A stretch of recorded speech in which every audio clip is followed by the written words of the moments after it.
Everyone to our webinar, A Simple Recipe for Social Media Success. Now, for our schedule today, we're going to be going through content for about the first 45 minutes, and then we're going to get to that Q&A session at the end.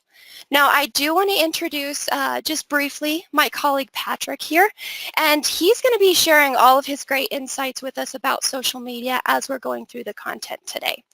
So let's go ahead and start to dive in. Now, as a small business, you may have heard that you really need to be on social media in order to grow your business. But the thought of how to get started, which channels to be on, how to engage with people and get the results that are going to grow your business, all of that can seem overwhelming. Now, we know that as a small business, you don't have a lot of time or resources in order to keep up with social media. And that's really why we're here today. It's powerful, but we're going to try to take some of that burden off of you so that you can start getting results with your efforts. Now, let's take a look at why social media is so powerful. In today's day and age, people really want to be able to find and communicate with you on social media. They're going to be searching for you there. The truth is that about 21% of consumers are more likely to buy from brands that they can reach on social media. And today we're going to talk about some of the ways and reasons that people are going to reach out to find you and interact with you. Another benefit of social media is that you're going to be able to influence your audience. One stat here shows that about 37% of consumers' purchasing decisions, they're actually influenced or inspired by their friends' social media posts. And that's something that's really going to help you to spread the word about your business or organization. Another benefit is that if you're a nonprofit, social media is great because people want to show and share their information for the causes that they support. 84% of people choose to share information that's going to help to spread a word about the cause that they are really passionate about. Now, these stats right here, they're just a few reasons that you should be using social media. Now, today we're going to touch base on how you can get started without spending a ton of time and getting that overwhelmed feeling. Let's go ahead and take a look at our agenda. Let's see more specifically what we're going to talk about today. We're actually going to start out by talking about choosing the right social networks for your business. And that's going to depend on a lot of factors like your industry and what you're looking to accomplish. Then we're going to provide a 15-minute social media plan where you're going to be able to accomplish a variety of things in order to meet some goals. Lastly, we're going to talk about how you can really grow your business with advertising in today's pay-to-play world of social media. Now, before we dive into all of the details, allow me to go ahead and briefly introduce myself. My name is Stephanie French, and I'm the Webinar Content Manager here. And I've been here for over 8 years working with small businesses and nonprofits. And I'm going to be hosting the webinar today along with my colleague Patrick here. So Patrick, I'll have you go ahead and just say hello and introduce yourself to the audience. Hey, thanks, Stephanie. I'm Patrick Galuli. I've been working in social media, I realized earlier today, since it was invented, basically. So pretty much my whole career has been working on social tactics for nonprofits. I was in higher ed for some time, working with small businesses at Constant Contact here for the last 2 years. So I've been knee-deep in this stuff for quite a while.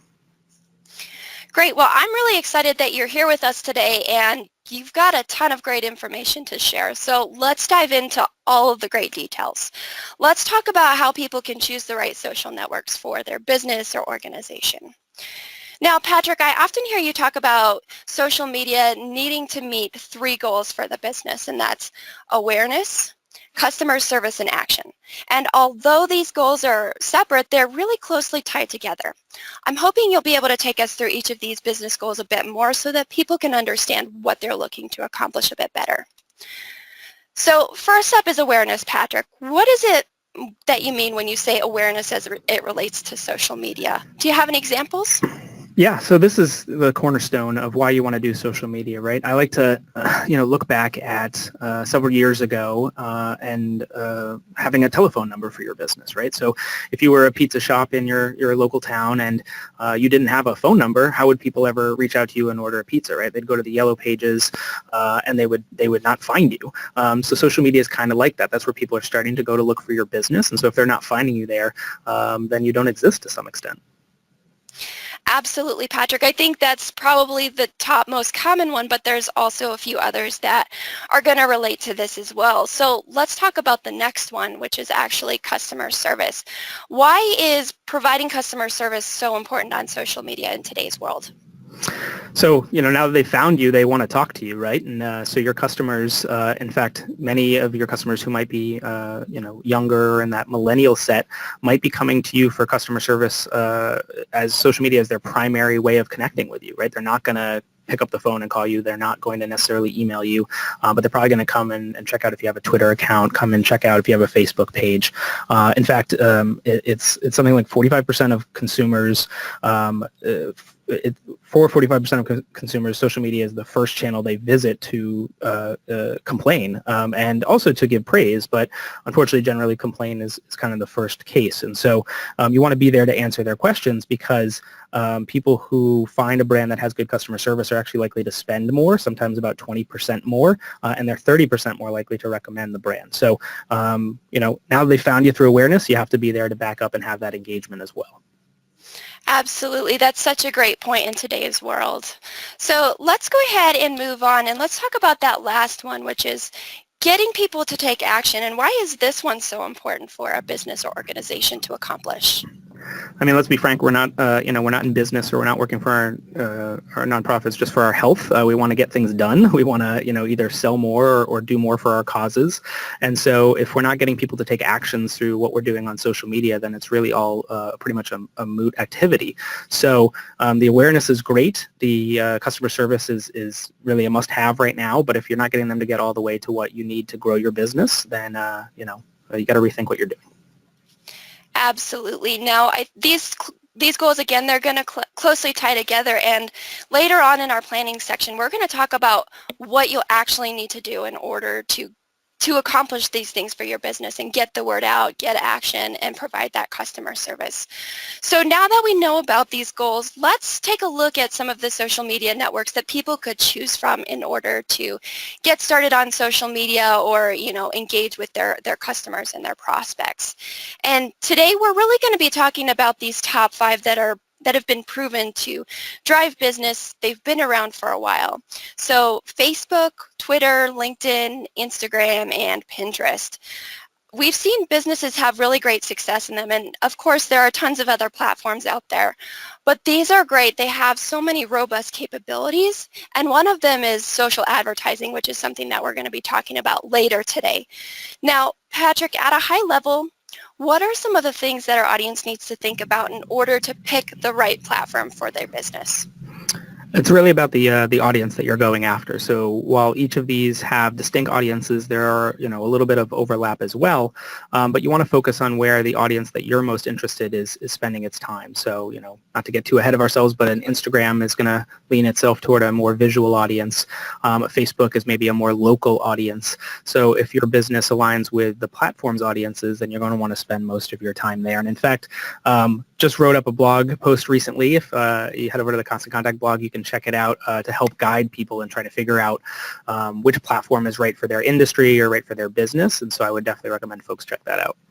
Definitely. I'm going to actually have Emily working behind the scenes go ahead and share that in the questions window, the question mark icon, so that you can access that later on. Now, let's take a look a little bit deeper about some of these platforms we're talking about today.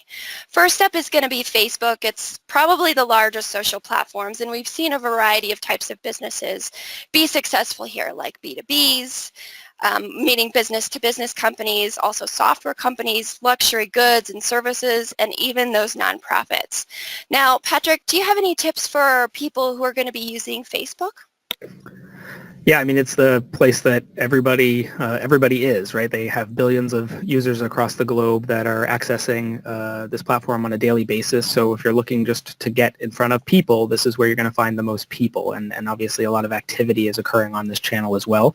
I spoke a bit about nonprofit, and I think that's a really good place to start where, Facebook has taken a lot of time recently to build out tools to benefit nonprofits who want to participate in their platform. In fact, I'm sure if many of the folks who are on this webinar go to their Facebook feed right now, they probably have somebody who is having a birthday and is raising money for a nonprofit that they care about. And, that's great. That's awesome. It's definitely raised a lot more funds for nonprofits and is just kind of the tip of the iceberg when it gets to kind of some of these newer features the platforms are developing that businesses and nonprofits can take advantage of.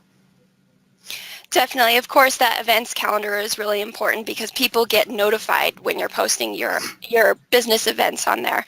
Yeah. So definitely great to have. So thanks for sharing that information. In the sake of time, let's go ahead and move on and let's talk a little bit about Twitter. Now, this one is super fast-paced, at least in my eyes, because it's so news-driven. And of course, it's really great for anyone who's in retail, nonprofits, of course, the media industry like newspapers, any sort of media outlet or journalism, just as some of the most common users. Now, what tips do you have for people who are going to be using Twitter?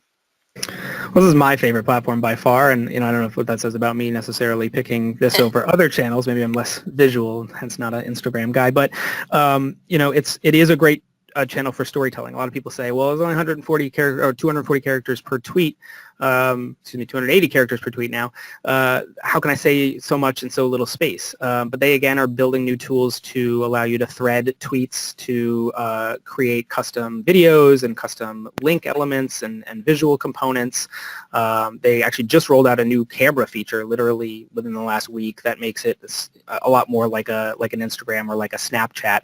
And so it is a place where you can create tons of content. In other channels, we're going to find you get a little limited in either what it takes to make really good content, or the platform will actually penalize you for posting too much. But on Twitter, we don't see those things. So it's a great place to put out a ton of content about your business. Definitely, and I think that's just goes to the fact that it scrolls so quickly. Everyone is busy on Twitter these days. So let's go ahead and let's take a look at Instagram a bit. This one is, of course, very visual focused for those of you who are already a little bit familiar with it.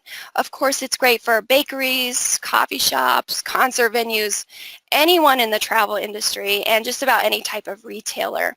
Now, Patrick, with Instagram, I've heard that stories have become super popular. What are your thoughts on actually using the stories feature on Instagram to, engage with your audience and get them interested? Yeah, Instagram in general is the place to be right now. Like you talked about, if you have a visual business, if you're a bakery, if you have anything that I describe as selling a FOMO product, so a fear of missing out product like food, drink. I think I purchase more from Instagram than any other channel, but I can't actually even purchase through Instagram. So what I do is I see these photos and all of a sudden I want to go to your establishment and I want to eat and drink and do all of those fun things. Stories, the reason it's so awesome right now is you've probably heard that a lot of these platforms are limiting your quote-unquote organic reach. So you might have 10,000 followers on Facebook or Twitter, but every time you post, you reach a couple hundred, right? And that feels frustrating. On Instagram Stories, some of those limitations have gone away. You actually can kind of bypass some of the organic reach issues by using hashtags and location tags and other things to actually get in front of new people that has sort of, been taken away from us on these other channels. Definitely, yeah. And that's another one where people are getting notified about your stories and the things that you're posting there. And I'm a very visual person, so it's great to be on Instagram. Now, let's move on and let's talk a little bit about Pinterest. Patrick, this one's really great for, of course, anyone who's visual again, or any type of visual business, I should say, such as interior designers, wedding venues, and just about anything to do in the food service industry. What are your tips here for Pinterest? Yes, I get this question a lot because folks who are active on Pinterest often say, well, I'm active from a consumer perspective, but I don't see a lot of businesses there, and I don't know how my business would use it. And one of the key ways that I tell people to do is that if you have a lot of content, if you have a blog, if you have images that you're sharing on your website, you actually want to make your website Pinterest enabled, because the real power to Pinterest is getting people to share content on your behalf, right? So they pin things to their boards, and then you get that awareness equity that we talked about. And so there are easy ways with WordPress and website builders to actually optimize your pages so that they are inherently more pinnable. And so that's definitely the place you want to start. Absolutely. Definitely thinking back to that getting found and improving your SEO, your search engine optimization, so that more people can find you because of the linking capabilities on Pinterest. Thanks for that, Patrick. Now, let's move on. Let's touch base a little bit on LinkedIn here. It's definitely last but not least, but it's more professionally driven, and it's not so much based on people's personal interests. And I would say it probably has more of a unique audience in general.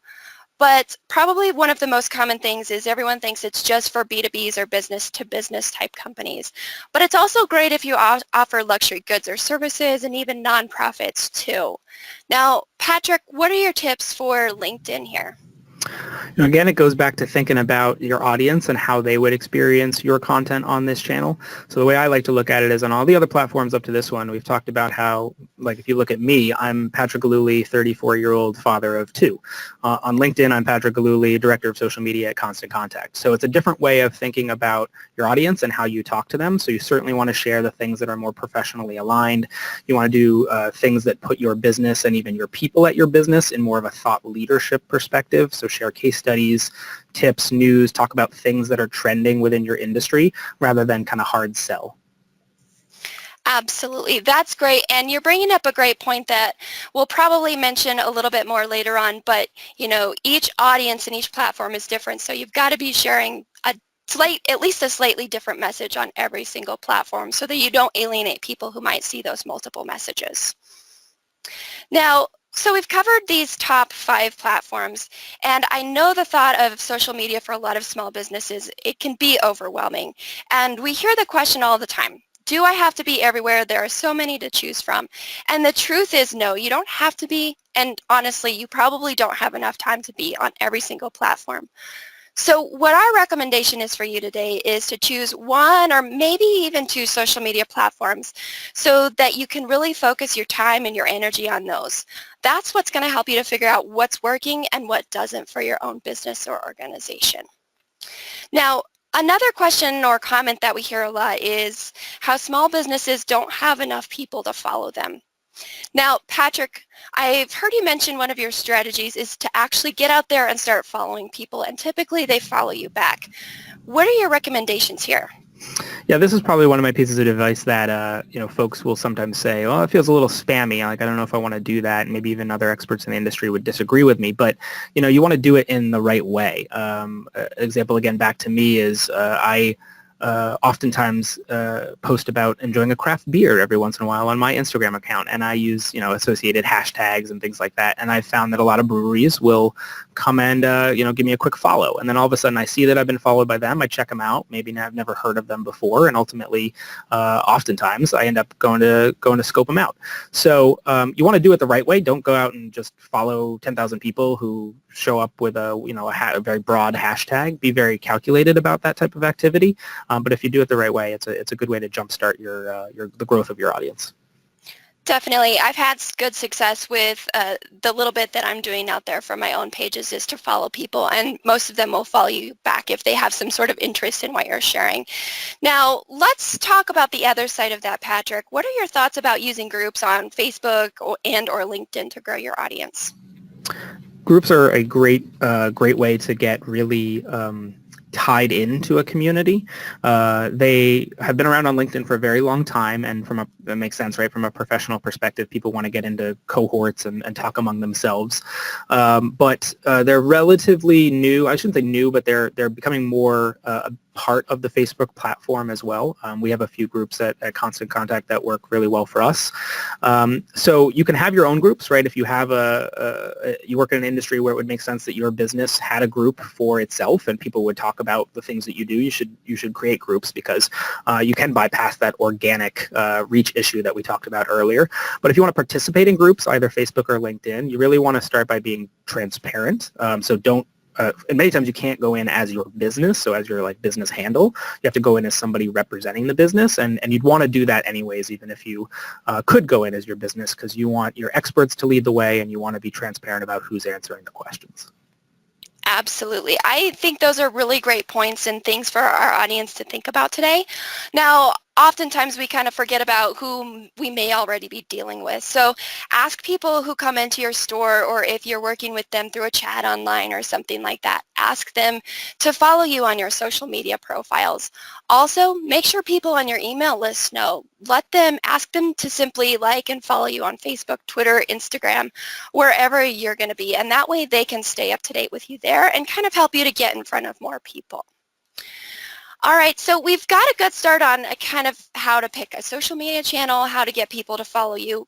But at this point, let's kind of move on into that actual 15-minute social media plan so that we can get everyone started with the kind of content they should be sharing. And of course, you're going to take this 15 minutes, and what you'll want to do is break it down into 5 minutes for each of the goals that we talked about a little bit earlier. Now, I hope you all remember them, but they're, of course, to gain awareness, provide customer service, and get people to take action. Spend 5 minutes each on those every single day. Now, this shorter amount of time, it's going to make these efforts, the effort that you're putting out there, more manageable. And the great thing with this is that over time, you're going to be able to start to learn what works for your business and what doesn't, so that you can make better business decisions. Now, also, that means that once you do start seeing results, you're probably going to want to be spending more time and resources if you can get someone who's strictly in the role of social media for your business, because you'll be active and getting people to really take action. Now, Patrick, I've seen this question come in the chat window a few times, and I knew it was going to come up, but how many times should people be posting on their social channels every day? Yeah, I was just going to say, I'm very glad we get to knock out like 5 questions here. At the same time, I have to start by giving a non-answer, which is there's no silver bullet answer to this one question. It is a little dependent on A, how much content you have, B, how much time you can dedicate to being on social media, and then C, and most importantly, the platforms themselves and how they look at how much you put content out there. So one of the questions we actually got was about, what's the sweet spot and how many times to post to Facebook a day? And the answer is actually about 2, and it's a max of 2. So there's an unwritten rule on Facebook that you shouldn't post things too close together. Usually we say there's a 4-hour window. You want to post everything at least 4 hours apart. Otherwise, Facebook will quote-unquote dock you. I mean, that's not, nobody's ever verified that fact, but it's one that a lot of folks in the industry really kind of live by, and it's one that we live by. On Twitter, there's a lot more ability for you to post content, as we said earlier, and so you could post several times a day and do a lot of really good work there if your audience is there. With Instagram, it's about 1 a day, but if you have the content, you can post more posts, and from stories perspective, you could have 100 slides on your stories, and as long as they were all interesting, would be something that could really benefit you. So again, sorry, there's no one answer for everybody, but there are some of those guidelines hopefully we could give you there. Definitely, and those of you who might be kind of freaking out about that, like I can't keep up, focus on consistency. Post, about the same time every day, and focus on the quality versus the quantity of those posts that you're putting out there. So that way you're not overextending yourself as well. Yeah, I would actually just I forgot to say that too, because you want to have 1 really great post a week rather than 10 really bad posts a week. So that's really harp on that point. Definitely. Now let's take a look, because I'm sure our audience is wondering, well, how does this actually look when I start to post and meet these types of goals? So first up, going back to that awareness, and here on the screen we've got some examples for sharing a menu or any business updates that you might have. And that of course means you could share behind the scenes videos of how you're making a product or providing a service to someone. And then of course sharing information that's going to link back to your blog content and really educate people. Now, Patrick, what are some of the other things that you would suggest to help our audience create awareness for their business or organization? You want to definitely think about your content from a search perspective. So, many of you may be thinking about SEO for your website, search engine optimization for your website. You should be thinking about that when you're creating your posts for social media as well. Ultimately, these 5 sites that that we're focusing on today are 5 of the largest search engines on the planet. We don't often think of them that way, but they really are, and people are discovering you because they're searching within these platforms. So first and foremost, always create your content with an eye toward the keywords and other ways that people would find you through a search mechanism. Definitely. And on that note, I just wanted to mention, people are probably going to be doing two types of searches. They'll go to Google or something like that where they want to search for a service or a product that they're looking for. And then that takes it a little bit deeper where they'll go to a more specific platform like Facebook or Instagram where they want to see all the details about you and see whether they do want to do business with you. Are you a trustworthy company? Do you provide good customer service? And I think that is actually a good leeway into, of course, providing customer service. And it's not just about answering the questions and, responding to people who leave you negative feedback. I do also want to mention that you're going to get notifications for the comments, reviews, and then when people more specifically tag your business on there. But Patrick, it also sounds like there are some ways that people could be talking about you where you don't necessarily get notified that they're talking about your business. So what are some things that you want to actively be searching for? Yeah, you certainly want to search for people who are just talking about your business without talking about your handle. So example being Twitter, right? Somebody might tag us at Constant Contact on Twitter, and we're going to see that every time. Somebody might just write the words out Constant Contact, and we have to be in a position to have search query alerts and things like that set up so that we know when somebody has mentioned us in that way as well. And so that's happening for your business too. Then you've got things like on Instagram where people might walk into your store, might snap a picture, and might tag the physical location of your business on Instagram. And that will, if they don't tag your Instagram handle, you're not going to get immediately notified about that. You actually have to go into the app, look for the location, your location on Instagram, which probably exists. In fact, there's when it comes to social media, a lot of times there's probably a lot of conversation or pages relevant to your business or exactly about your business that you might not know already exist. So you have to go into the app and kind of check that out and see all the photos that might have just been tagged to you from a location perspective. Awesome. Good point. Now, I've talked to people, customers of Constant Contact and even outside, but they're really nervous when people are able to leave negative feedback out there for kind of the world to see. Why would it be so important to actually engage with those people on social media too who are complaining? Well, you certainly don't want a small issue to blow up in your face, right? So, every opportunity where somebody leaves you a bad review is an opportunity for you to make a really good impression on the next person who sees that review. So, again, start by thinking about your prospective customer. If somebody goes to a Yelp page for your business and they see 5 people have complained, they're going to have a belief about your business that is probably inaccurate because we know a lot of people just like to yell and be negative on social, even though most people probably had positive experiences. So that's your opportunity to get in there and actually respond to them and say, I'm sorry you had such a bad experience. Like, that's not how, we want things to be here. And so when that prospective customer that we described comes back, they're actually seeing you responding, and all of a sudden that changes the mentality about your business. And there's been a lot of actually psychological studies to say that doing that kind of response work can take somebody from having a deeply negative experience to a strongly positive one by just you being there, even if you didn't answer the person's complaint. Absolutely. They just want to be heard these days, and that's so important. Now, let's go ahead and let's see kind of what it looks like to encourage people to take action on social media. What are some of the ways that you're seeing new or even those ones that have been around that are getting people to take action? What do you suggest there?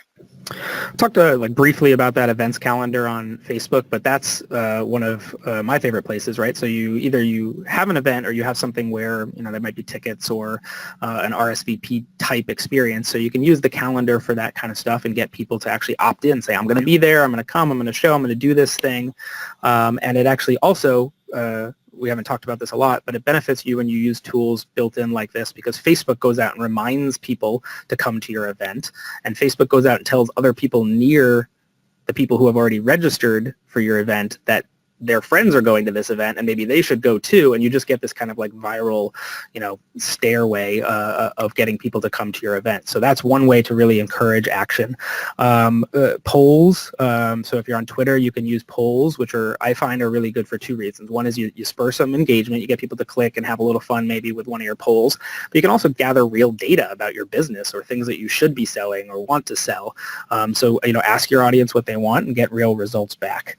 And then obviously for us, join your email list. That's an action you really want them to take with organic reach, again, being diminished over time for your business, these social platforms are great to grow an audience on, but if you're only going to reach 3% of people every time you post to these channels, you want those 3% of people to sign up for your email list so you can reach more of them down the road, right? Don't be beholden to Facebooks and Twitters of the world holding your audience. Bring your audience back and own them.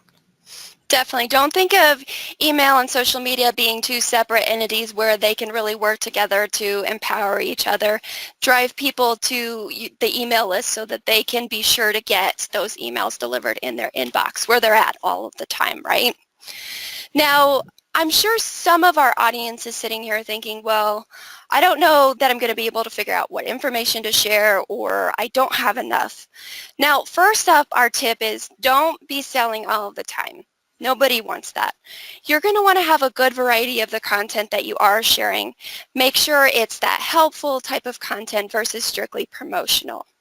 Now, for those of you who have a blog and, of course, your email content, you can repurpose that type of content, and it'll help you to extend the reach that you already have of it and save yourself a little bit of work on what you've already put together.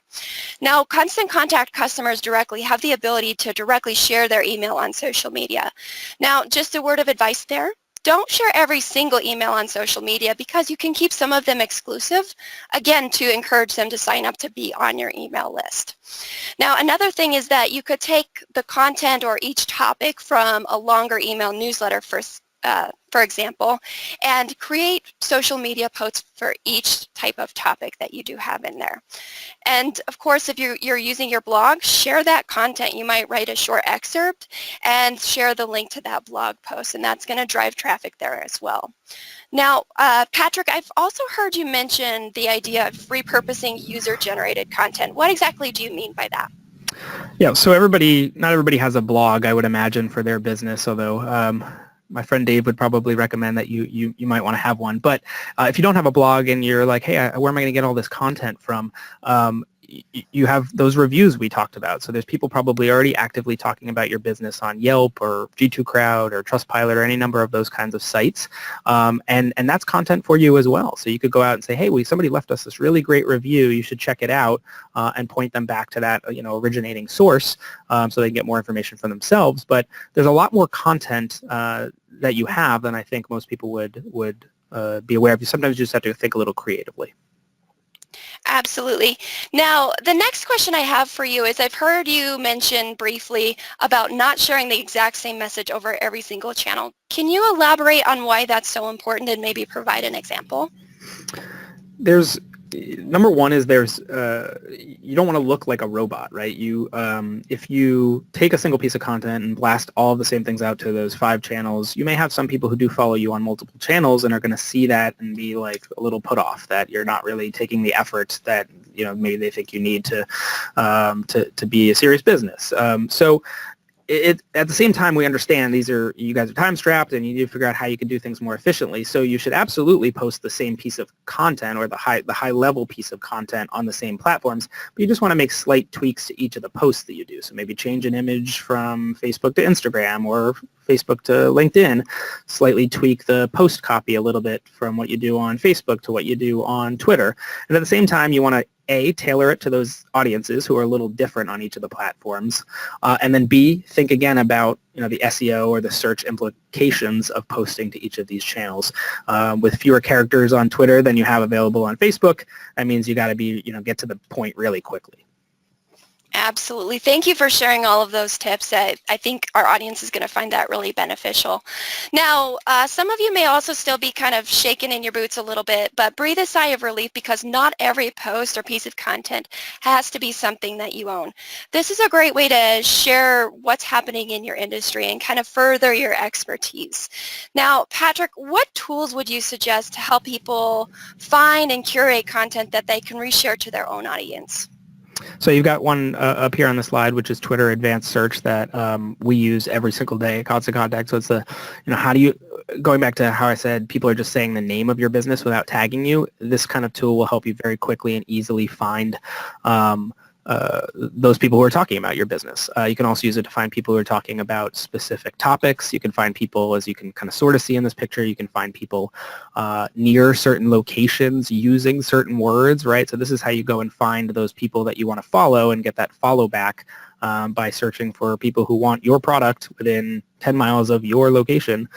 It'll give you all the tweets back about that content. So that's one of the really great ones. It's a little hidden to find, so we'll definitely figure out ways to make sure that you know how to go find advanced search on Twitter. But that's probably tool number one. And then Feedly, and there's a lot of tools like Feedly, Pocket, and some other things where you can aggregate RSS feeds and Google alerts and things like that into one location, so you're getting all of your industry news basically sent to your inbox or other apps. That's great, Patrick. Now, Emily, I'm going to actually have Emily working behind the scenes share the links to those, because especially the Twitter advanced search, that's a little bit harder to find. So that way you'll have access. You can click on it and favorite it for later on when you need to do your own search. So at this point, I also think we've got some great information for our plan and how to implement that plan and spend our time. Now, I do want to have Emily also share a link to the social media worksheet that we've put together. It's put together in a Google document, which means that you can edit it online. But first, what you have to do is you have to go to the file menu that you'll see, and you'll need to make a copy of that, so that way you can start planning out all of the social media posts for your business. All right, so let's move on to our third section, which is how to get started with paid social media advertising. Now, social media in today's world is really going to be great, and there have actually been some recent trends and changes in the world that unfortunately limit your organic reach, where people can find you just by sharing that information we've talked about. So really what you need to do with your strategy is you need to add in social media ads to help you reach a specific target audience. Now, Patrick, would you be able to just touch base a little bit on some of the changes and why social ads are so important in today's world? Sure. So years ago, we had 1,000 followers on Facebook, and we could reach 850, 900 of them every time we posted. Now, going back to the 3% model, we have 1,000 followers on Facebook, and we reach 30 of them. That's just the very nature of this platform. Now has 2 billion users, and many brands and businesses are using the platforms, and it has to figure out how it gets the right content to the right people, right? So it's unfortunate for us because we don't get that free source of traffic and engagement and awareness anymore. But luckily, all 5 of these platforms, which we are talking about today, have really robust and easy to use self-help tools for advertising. So everybody on right now who's on the webinar could go buy ads this afternoon on all 5 platforms that we're talking about. And in most cases, in almost all cases, it'd be relatively easy. So and inexpensive, which is good. So even though we lost that organic reach, the advertising opportunities are almost endless. Definitely, and you just touched base on it a little bit there, Patrick. But just a heads up, some of the most searched terms on Google advertising, that advertising costs about $50 per click, and whereas with Facebook, we're looking at about $1.72, so it's much more affordable, especially for those of you who are nonprofits and small businesses with limited budgets. Now, let's dive in a little bit to see how people are going to be able to create some great social media ads. And I would say the first and probably the most important step is actually to target the right audience on your channels. And social media has so much great data on people, that's out there, so that you can be very specific with your targeting. Now, from what I've seen, again, this is probably the most important part if you want to get results from your ad. A common scenario I hear a lot is that someone wants to be able to grow their email list or get new customers within a certain radius of their location. And this is really one of the big reasons why social media ads are so great. They allow you to get really specific with your targeting so that you can accomplish something like this. So Patrick, what's your advice for setting up a target custom audience? So I would say, think about it a lot like hopefully you're thinking about your email marketing and getting to those segments. What are the segments of your business that you actually want to go get new customers in, right? I would say for most of the businesses that the folks on the webinar are working with, you probably don't want to go buy an ad that would reach 2 million people on Facebook. You'd probably spend much more money than you'd want. You get fewer results than you would want. So you want to go find a subset of that 2 million audience that is, within your location or was it within the demographics that are similar to your existing customers or have interests related to your business, or my favorite, interests related to your competitors or people like your competitors, that you can then go target with your message. Definitely. That's a great point about the competitors.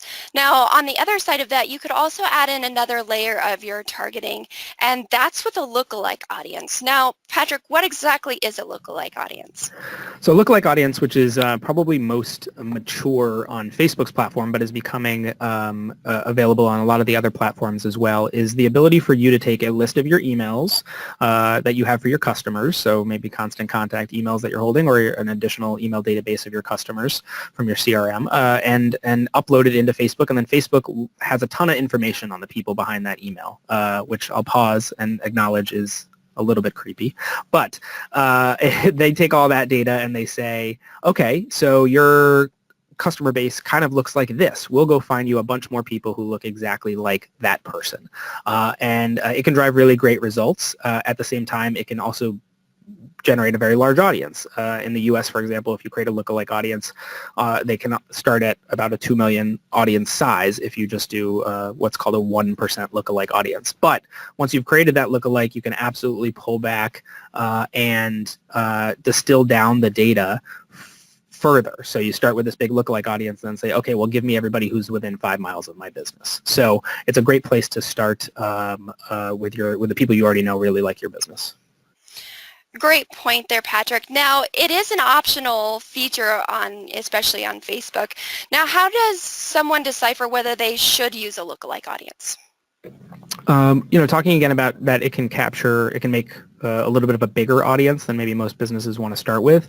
It is good if you do have a business where you need to reach a broad swath of people, so 1 million, 2 million people, because you're trying, maybe you sell online and there really are that many people who might be prospective customers.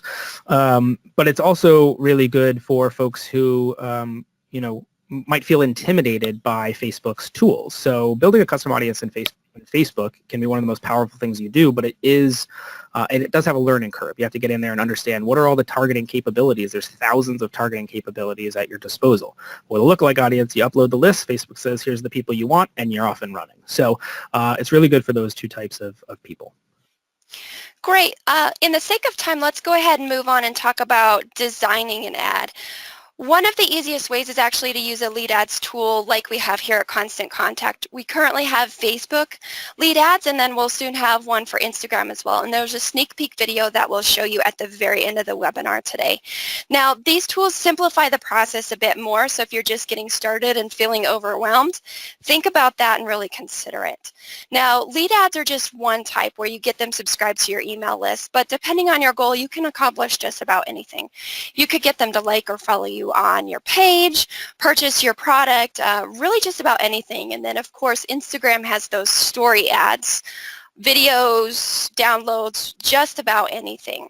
Now, if you're not sure what kind of ad you should be creating, think about other marketing that you've done, especially email marketing. Is there any topic or anything that got your current audience to pay attention and take action on something? Think about that when you're creating your ad, because that could be a good place to start. Now, let's take a look at the design a little bit more specifically on what it will need. One stat that we found is that for Facebook, the average person scrolls through about 300 feet of newsfeed every single day, and that's equivalent to the height of the Statue of Liberty. So you've got to make sure that you're really stopping people in their timeline and getting their attention. And Patrick, visuals are going to be really important here. They could use videos, slideshows of several images, or just one still image. What kind of advice do you have for choosing the right type of imagery? Yeah, you want to focus on bold colors, right? So that 300 feet, to get somebody to stop, it has to be something that literally captures their attention really quickly. So use strong colors, or use that video, because if you're scrolling and all of a sudden nothing is moving, everything's an image, and then there's a little bit of video that pops out, you're going to stand out in the feed. Absolutely. Now, what kind of tips do you have to help people write short and concise text for these ads? I would start by saying, focus on those keywords. Again, you're already writing for SEO for your organic activity. You should kind of keep that in mind as you're writing for your paid activity. My number one big tip, which is both helps you be concise and gets attention, is to use a unique word as the first word of the sentence that you're writing in your social post. That will definitely capture somebody's eyes, because if you see how and the and to and from over and over again, people just gloss over that. But if you use a more unique word or a longer word as the first word in your sentence, you're going to draw their attention. I think that's such a great point.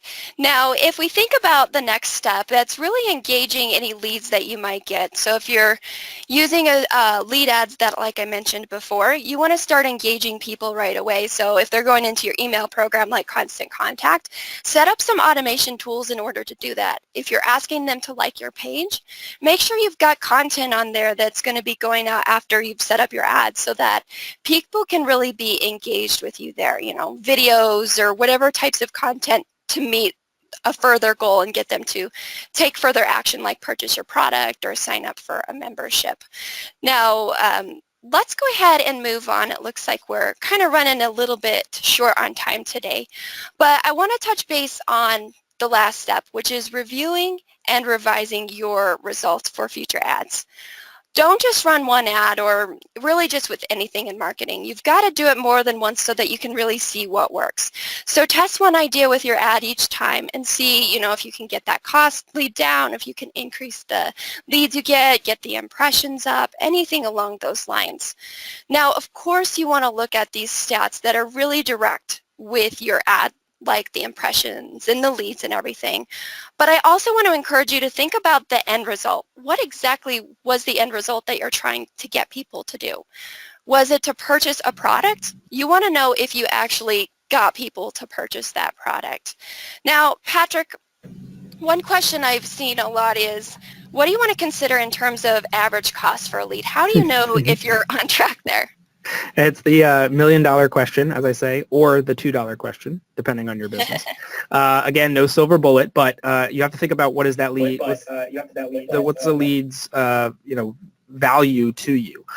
So if you are in real estate, for example, and every time you get a lead and you sell a house, you're making tens of thousands of dollars, well, a lead's going to be worth a couple hundred to you. But if you're a bakery and you want to get a couple people to subscribe to your newsletter, yeah, it should be $1, $2 per lead. So you got to really understand what you're trying to get out of it and work your way back. There's unfortunately, no one number. Absolutely. I think that's such a great point, and I loved your examples of the $1 million houses versus the cupcakes, because that's how you know if you're really on track. Make sure you're comparing yourselves to the right type of businesses for what you're actually trying to accomplish. So we've reached kind of the end here. Before we wrap up, again, there's going to be a sneak peek video here at the end. So if you happen to miss it, look for that follow-up email, and we'll include it in there. But I do want to recap a few things. So if you walk away and there's only a few things you remember from today, because we shared a lot, remember these 3 things. To be effective, your social media efforts really need to be focused. Again, focus on those 3 main goals. Drive awareness, provide customer service, and get people to take action. Also, don't forget, you don't have to be active on every single platform. Just pick one platform if you're just getting started. If you're a little bit more advanced, consider, 2. Just make sure you're not feeling too overwhelmed and trying to do too much for your business. And spend 15 minutes every single day back on those goals, and that's going to help you to start making sure you're meeting those goals and actually getting people to take action, and also being able to find you, which we've mentioned a few times today. And last but not least, make sure you're using social media ads to really extend your reach. It's really important in today's world because of those algorithms kind of getting pulled back, where end users are seeing more from their friends and their families. But this is what's going to allow you kind of that standard place in their timeline so that you can be seen and get the word out there about your business. Now, if you have an account, go ahead and log in so that you can share your emails, and we're also going to be having more tools that we're working on. You'll see that in the sneak peek video here in a few minutes. We have powerful tools, marketing advice, and so much more. So I'll have Emily share a link in the questions window if you want to sign up for a Constant Contact free trial. All right, so the all-awaited questions, the Q&A session. Now, while anyone is typing in any final questions that come in, I want to let you know about our upcoming webinar. That's next month's webinar on April 25th for how to write effective marketing emails for any situation.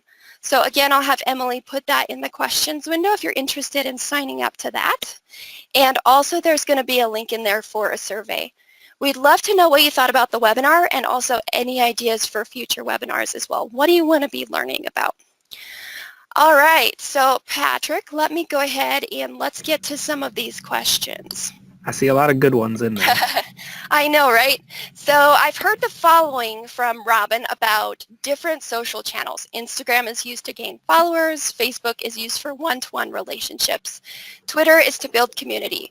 Would you agree or disagree, and why? Interesting. I would say that those align pretty well to what each of those platforms can do maybe better than other platforms, but I don't think it's exclusive, right? So Instagram used to gain followers. We showed how to find new people and how easy it is to engage with people on that platform, but Facebook is more where you might want to gain followers quickly because there's just more people and a larger audience. So it's a little bit different there. Twitter, from a community perspective, it's not a bad way to put it. I think LinkedIn is probably a little bit more for community, and Facebook with groups and things like that is becoming more community oriented.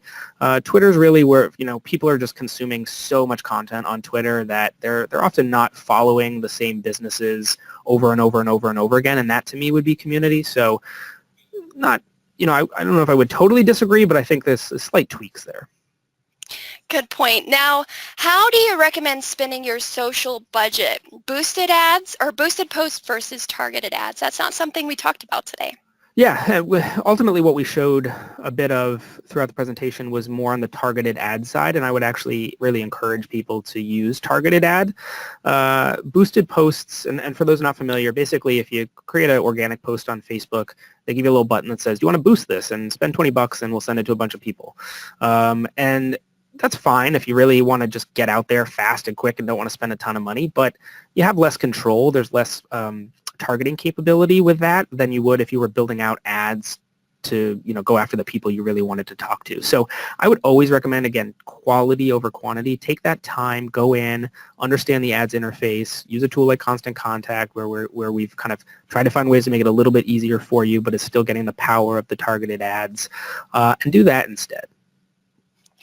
Great. Another question I see here from Douglas, wondering how we can pull our contact list from Constant Contact into Twitter. Is there a way? And I'm not sure entirely what they mean by that. Do you?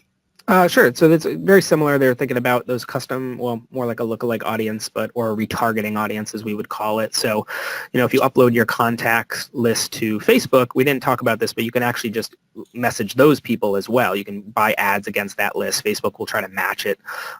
So it uses that matching to create a lookalike, but you could also target the originating list. You can do that on Twitter as well.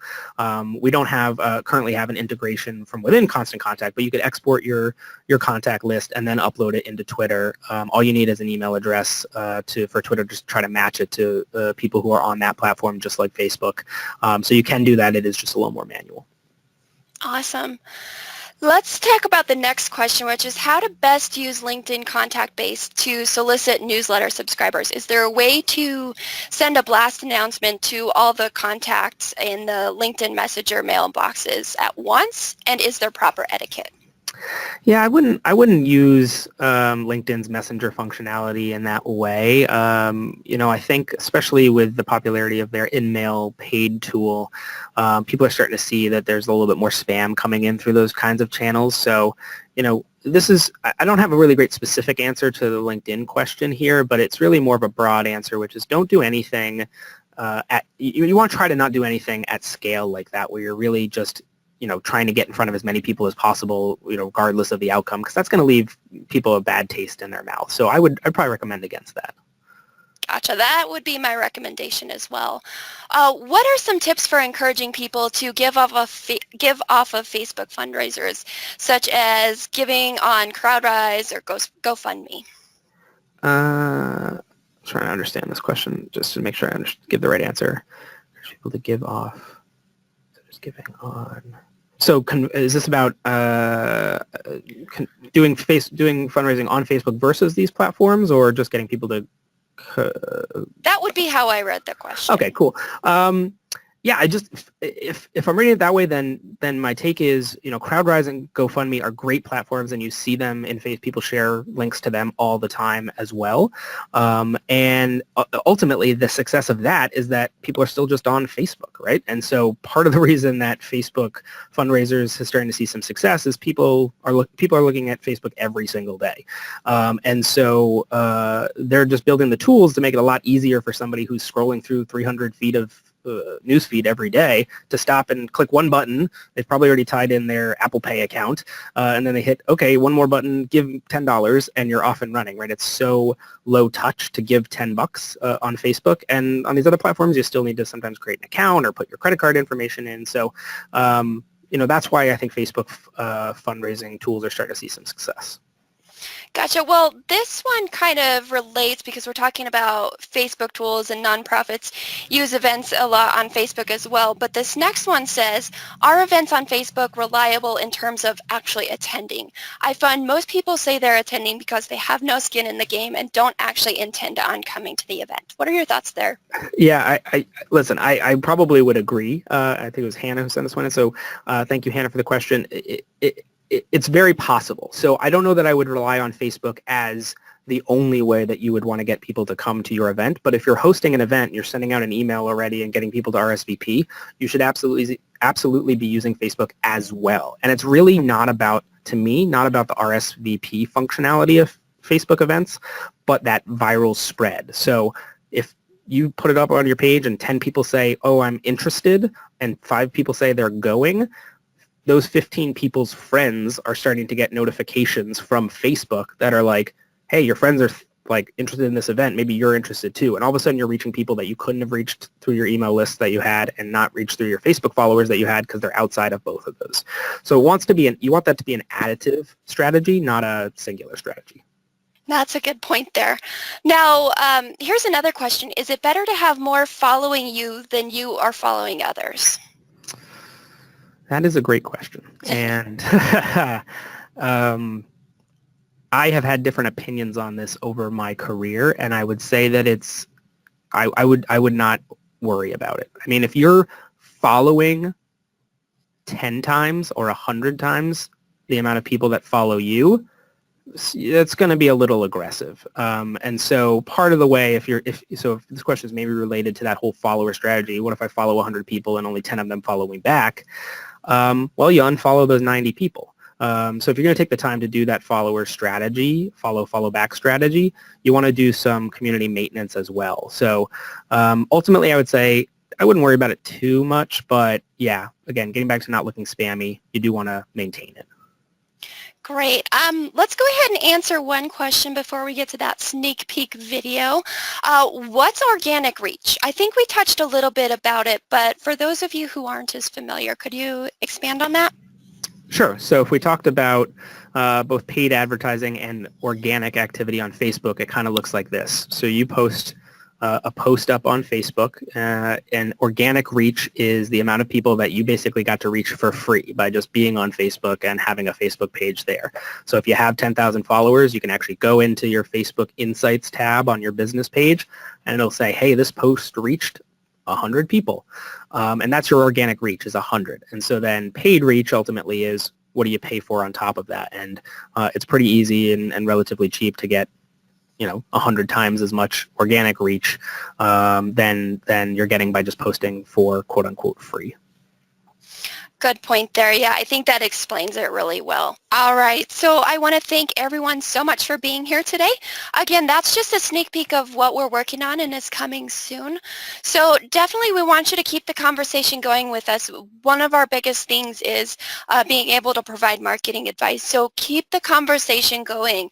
You can go to us on Twitter at Constant Contact, or you can even get in touch with Patrick at Gillooly, I apologize. I can't ever say his last name properly.